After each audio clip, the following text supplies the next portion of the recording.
Hello, everybody, and welcome back to Acro's Credential Chats. We are really excited to be with one of the great experts in the field this week, Kelly Hoyland from One Ed Tech. Kelly is brand new job title, the Director of Post-Secondary Education and Workforce Programs at One Ed Tech, which some of you might also know as their previous name, IMS Global, awesome standards organization, and that a lot of us are probably members of. Kelly, thank you so much for joining us. Yeah, thanks for having me. I'm excited to be here and share some of this work with you. Absolutely. And depending on when people see this, I don't know, Kelly, if you're going to be at the annual meeting in April, but you also have the Digital Credentials Summit coming up at in March in Phoenix, Arizona, if people are interested to see some just really great content about micro credentials, badging, all things digital credentials. And I guess that's also one quick thing to just mention to people is in addition to being experts in standards and technology in the micro credential space, a lot of us are members uh, with One Ed Tech for other tools. If we think about LTI or Caliper, or I forwarded an email to a colleague earlier this week that you have a webinar on digital accessibility coming up. Do you want to just real quick share in case people want to check to see are we members and not taking advantage of our of our membership benefits? Yeah, I think that's an important point because I do run into a lot of people, especially at the ACRO annual, that they're like, we're members? I didn't know that. Traditionally, a lot of our membership has come out of IT, but we do have work around digital credentials, digital learning environments, accessibility, data analytics, and some of that work. On our website, and I'll make sure in the show notes that you have a link, you can see in the member directory if you're already a member, and the memberships are institution-wide, no limit on the engagement. So feel free, if your organization is a member, to, to take advantage of those resources and help make the most of that investment. Absolutely, yeah, because we're members. Let's take advantage of it. And one of the reasons I was really excited for this was speaking of members, is you spearheaded a working group with some of your members to create something that I think is just a huge need in the space that and a lot of people who would be watching this are going to be just a huge, just massive weight off their shoulders. Like knots are going to disappear from necks and backs over this. And that is this digital credentials procurement considerations list. And so could you just at a high level share just, how did it come to be? What's it about? And feel free at any point to share your screen if you'd like to as well. Yeah, I think this is a great example of the work we do in our community. Our community is made up of higher ed members, K-12, ed tech suppliers. This resource particularly came out of our higher ed.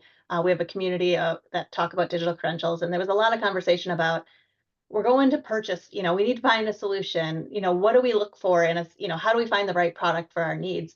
And we've had a lot of resources around procurement and making sure that the tools align with our standards so that the work that you do doesn't get locked into a single vendor, that the learner can still take their credentials and share them when and how they want. But there's a whole lot more that goes to picking a solution than that. So our community came together. We worked on this over a period of time. It will probably still continue to evolve, but it's really a set of questions to help you narrow down what you're looking for in a credentials platform. So whether So that's the badging. first question should not be what's the best badging platform? No, it's not like, hey, I went to this conference and I saw this thing and they do badges. No, that's not the first question. Yeah, I I had think that that's one. something that I loved about this, Kelly, is because that, I'm sure I'm in the hundreds at this point of the last 8 years of my career of people reaching out. What's the best badging platform? And it says, with all due respect, that's several questions down the road from here. You need to figure out what's the best badge platform for us. Yes. And in order to do that, you need to figure out, well, what do we and our learning community need to Yeah. understand what that platform is? And I think that's what I really like. And I don't know if you want to scroll up a little to show the table of contents there of what people have here and walk us through. And these are the things that I think for like an acro, members like thinking through, oh, compliance. Yeah, that's important. That slows down procurement. Yeah. Yeah. And so our goal was really to think about like those questions that you as an institution should be asking before you even go out to an RFP, before you start that selection. We've had some institutions who had a badging platform and say, well, now we need a wallet. Well, why? Well, they had heard the term somewhere. So some of this, even at the bottom, has some good information about like understanding what these different terms mean, because we throw things around wallet, backpack, LER, CLR, and helps you understand some of that. But really, like you said, it's about understanding what your purpose is. Like, why do you want to issue digital credentials? Is it a workflow? Is it a student experience? Why are you trying to do that so you can make sure you find the platform that meets your needs? Because each platform has a different reason for their creation. A lot of the platforms have come out of different backgrounds, and so they have a slightly different look and feel or area of expertise. So making sure you understand that, thinking about your ecosystem, like what are the other systems that you want to connect with this? Do you want to have to, upload spreadsheets all the time, or are there ways to make integrations happen and some of that kind of work?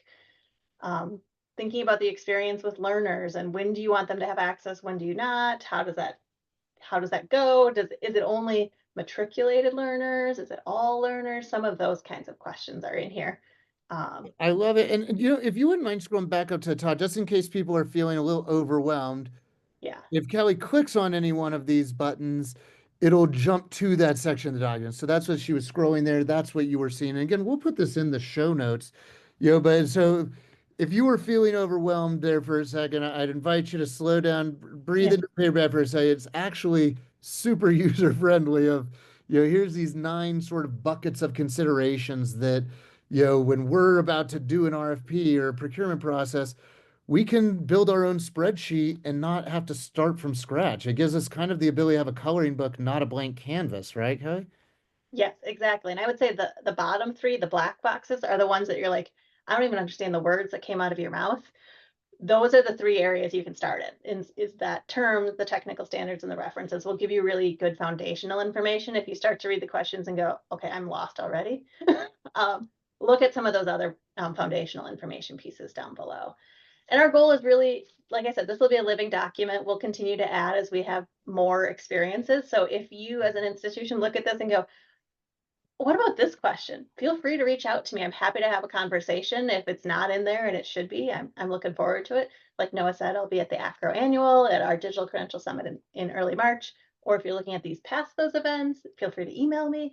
So yeah, Yeah, our and goal is really just to help people figure out what they need, so they can find the right solution.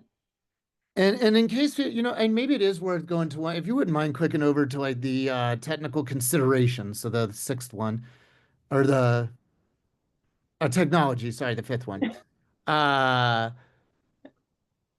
like I just want people to see that these things are literal statements of considerations that are the things that working in office of the registrar I hear about. Like when we're interviewing companies and looking at technology, these are the systematic things that somebody gets excited about and doesn't think about and buys something after a nice steak dinner.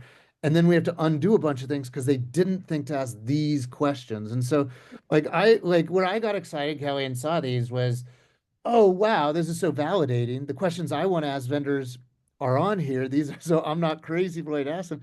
And like there's all these questions that I didn't think to ask that I could just copy and paste into a spreadsheet, to send out with our RFP. Yeah, and I would say you don't have to ask all of these questions either. Like this was definitely crowdsourced, so you essentially got questions from, like 20 plus institutions. Doesn't mean you have to ask. Like you may look at it and go, yeah, we're not touching that right now. Like we don't want to touch evidence and, that's not in our portfolio at this point. But they're good things to think about. Like maybe they're optional things as you look at it because you might not need it in your program now, but in 2 or 3 years, you may want to, depending on how long of a contract you're doing with it too. Well, and We also speaking tried of to link, contracts, Kelly, can I ask a quick question? Oh, well, what were you about to say? I was going to say, we did link to additional resources, like on our first question about like what open standards does it align to? We linked to things if you need to understand what the different standards are too. So Yeah, I think it's just so helpful. It's not prescriptive. This is a pull, not a push document.